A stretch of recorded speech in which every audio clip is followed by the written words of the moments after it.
nós vamos falar sobre as relações. Então, para a gente entender melhor, fala como as relações são formadas. Dani, as nossas relações, principalmente as nossas relações amorosas, não as aventuras, né, os experimentos, né?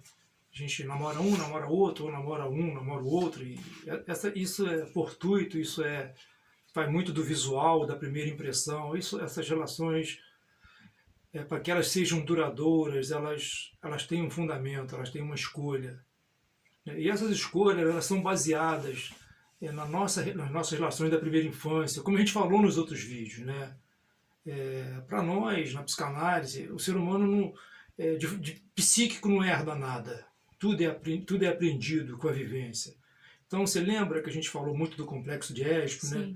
Que a criança se apaixona pelo pai ou pela mãe, e essa relação ela é interditada, ela é proibida, e a criança ela abre mão dessa relação, e depois ela vai buscar parceiros que correspondam, que se assemelham, que se aproximam dessa primeira relação. Então, se a pessoa foi criada por um pai e uma mãe, como eu sempre falo, equilibrados, né, que souberam dosar, que deram amor na dose certa, que souberam facilitar que essa criança cresça, essa pessoa vai procurar parceiros relações mais saudáveis, parceiros mais estáveis, mais equilibrados.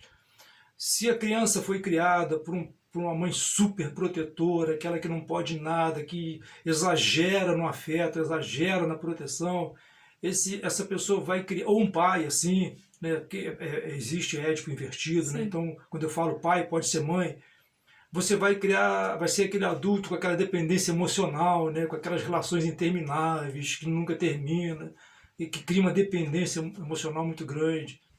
Se a criança é criada num ambiente violento, onde ela vê espancamento, maus tratos, essas coisas horríveis, ela vai tender a repetir isso na fase adulta. Entende? Então, as escolhas são realmente baseadas nas nossas experiências da primeira infância. É um reflexo, né?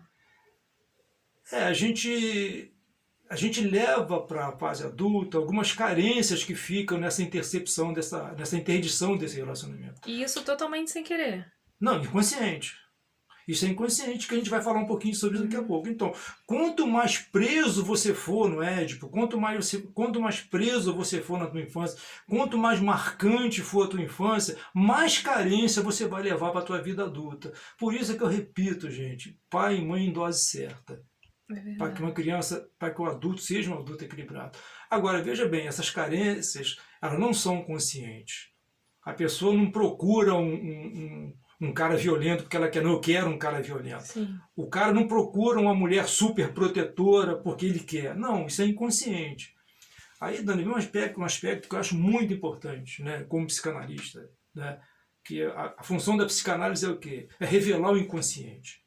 Porque o que está na nossa consciência não é o problema.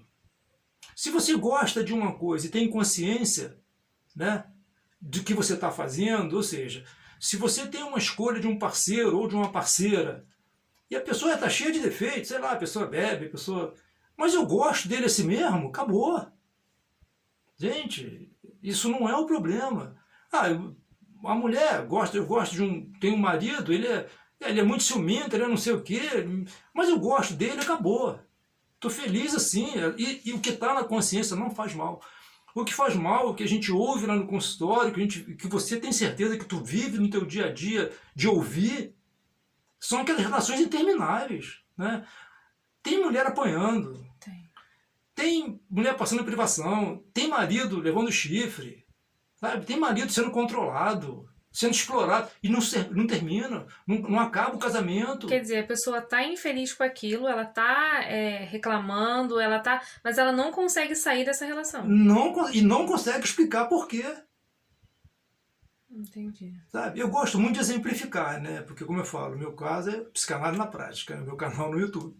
Eu gosto muito de exemplificar. Olha só, vou fazer uma observação. Sempre que eu falar um caso, são casos que as pacientes ou os pacientes me permitiram falar, desde que eu não fale o nome. Sim, claro. Tá? Sempre. Eu nunca falaria aqui algo que um paciente, sem o consentimento de um paciente, para que ele saiba que a intenção nossa é de ajudar. eu tratei de uma paciente que ela, aos 52 anos, veio me trazer a questão que estava casada há 25 anos, né, mais, quase 30 anos, que o marido dela sempre foi um péssimo marido, né, mas nos últimos anos começou inclusive a maltratá-la fisicamente, sabe? Chegar assim a ter relações com ela forçada, obrigada, e ela ter reagido violentamente. Estavam 2 anos já sem dormir juntos, né, separados, quase não se falavam dentro de casa, e ela não conseguia se separar e não entendia por quê. Olha só. Ela queria, mas ela não Queria, mas não conseguia. conseguia. Aí me trouxe a questão e começamos um tratamento, né? E ela foi evoluindo, e ela falava, não, já estou conseguindo um lugar para me morar, já tenho uma minha independência, não dependo dele mais financeiramente, coisa e tal, né? Meus filhos já estão grandes, e parecia que ia acontecer. Não que eu torcesse para que ela separasse, não é isso. A minha torcida é que ela arrumasse uma solução boa para a vida dela. Até que um dia ela chegou para mim, lá, dizendo que estava bastante tempo no emprego e que tinha ganhado uma indenização muito boa e que estava cheio de planos para a indenização para reformar a casa. Com o marido. Que era dele. Entendeu? Então você vê, a pessoa continua, o discurso é uma, mas a atitude é outra. Quando foi questionada sobre isso, ela abandonou o tratamento. E continua vivendo com a pessoa até hoje. Porque de repente ela ia chegar na resposta que ela precisava. Não traz para a consciência, essas coisas para vir para a consciência tem uma coisa chamada resistência. Sabe? Tem uma coisa chamada resistência. É o próprio cérebro que faz isso. É a gente mesmo, é o ego, para não sofrer. Entendi. Tá? E agora eu vou falar de uma outra coisa nos relacionamentos. Bem, então, espero ter ficado bem claro, nossas escolhas são baseadas nas nossas relações da primeira infância. Tá? Antes de eu passar para o próximo tópico, eu vou dar um outro exemplo disso que eu estou falando.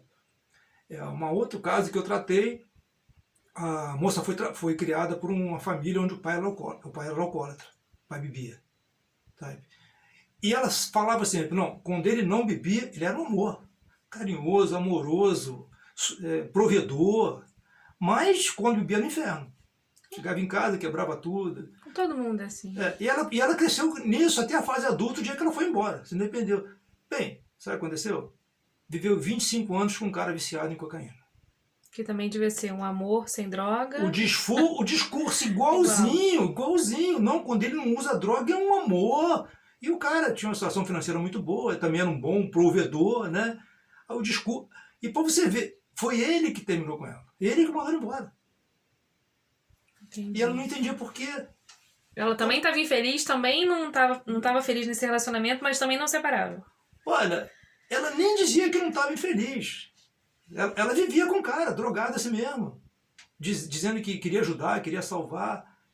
Mas para você ver aí, para tu ver como é baseado, nesse caso foi extremo, não foi baseado, foi a cópia. Claro. Ela repetiu exatamente, mas nem sempre é tão literal, assim, nem sempre é tão ao pé da letra. Sim, tanta repetição assim. A repetição é tão igual, mas não é consciente. Para tu ver, ela teve consciência disso durante o tratamento. Que ela lembrou da infância isso, e aí se ligou no que ela estava vivendo. Um dia, peraí, eu estou repetindo a minha infância. Que minha mãe passou. Então, gente, as nossas escolhas amorosas têm muito a ver lá atrás com nossos. Então, quem está assistindo o vídeo, né, que pode estar também passando por uma situação assim, como fazer? Como faz para, às vezes, você ter acesso a esse inconsciente que você tá guardadinho lá?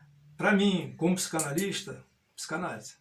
Vai colaborar para a pessoa enxergar, trazer para a consciência. E procurar um psicanalista.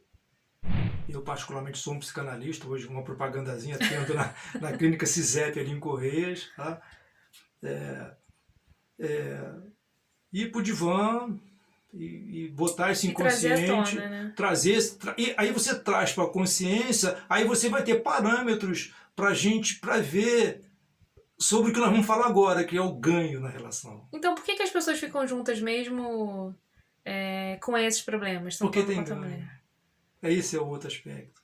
Nani, ninguém fica numa relação se não tiver ganho. Os dois, né? Tem que estar ganhando. Os dois tem que ter ganho. Mas também tem perdas. O ganho tem que ser maior que a perda. Entendi. Essa balança tem que... Não pode... O caso da minha paciente, a paciente que eu falei ainda há pouco. O cara é drogado, né?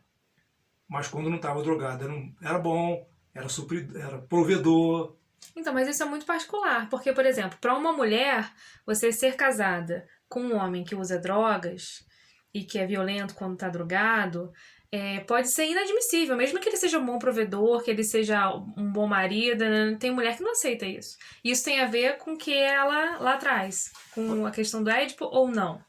Ó, ela repetiu Sim. a situação, Aham. tá?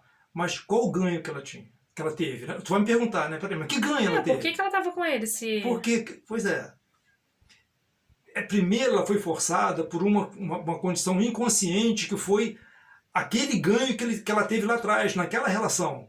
Que ela tinha ganho com aquele pai. Porque ele era um ótimo pai quando não estava bêbado. E qual é o ganho que ela tem nessa relação? O ganho dela, ela não sabia disso, que ela tinha esse ganho. Tanto é que depois que ela separou do cara, ela ficou, desculpa o termo, numa merda federal. Porque o cara, apesar de ser drogado, o cara foi muito bem orientado, o cara tinha muito dinheiro. O cara fez as coisas de tal maneira que ela saiu da separação sem nada. Porque não tinha filho, não tinha nada. Zero. E ela estava assim, sem ter praticamente onde morar. Qual é o ganho que ela tinha? Financeiro. Dani, esse é um outro problema. As pessoas não admitem isso.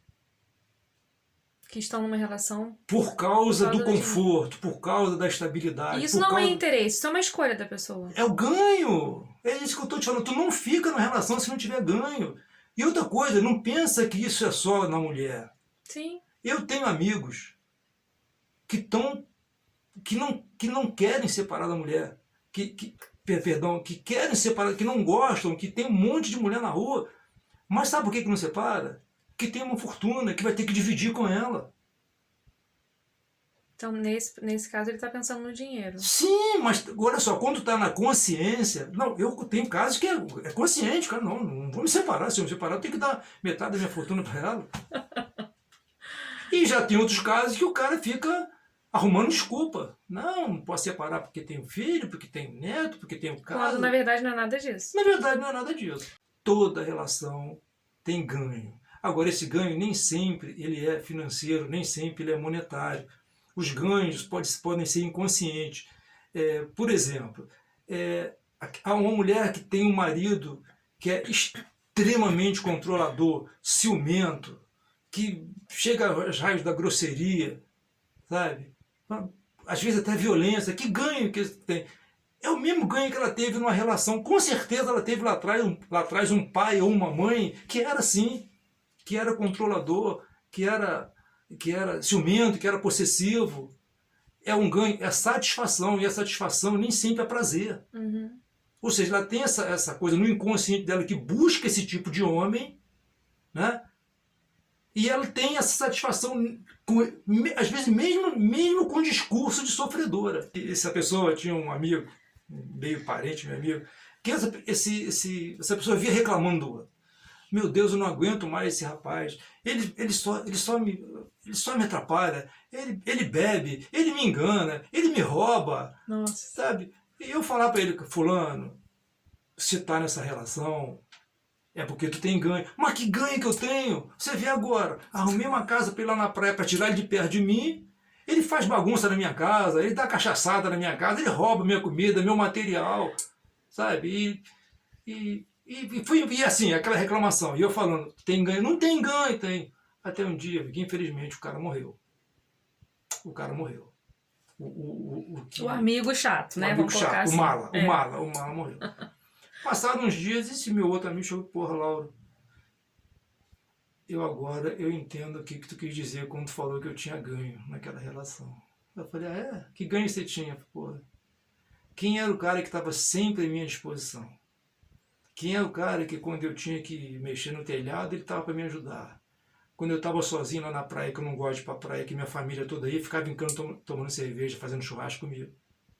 Quem é o cara que não tinha sábado, não tinha domingo, não tinha feriado e que estava sempre à minha disposição? Sempre solícito comigo. Tu não tem noção a falta que esse cara está me fazendo. Quer dizer, ele só foi enxergar o ganho depois que o amigo morreu. É isso, gente. Então, para finalizar, gente, toda relação a gente tem ganho.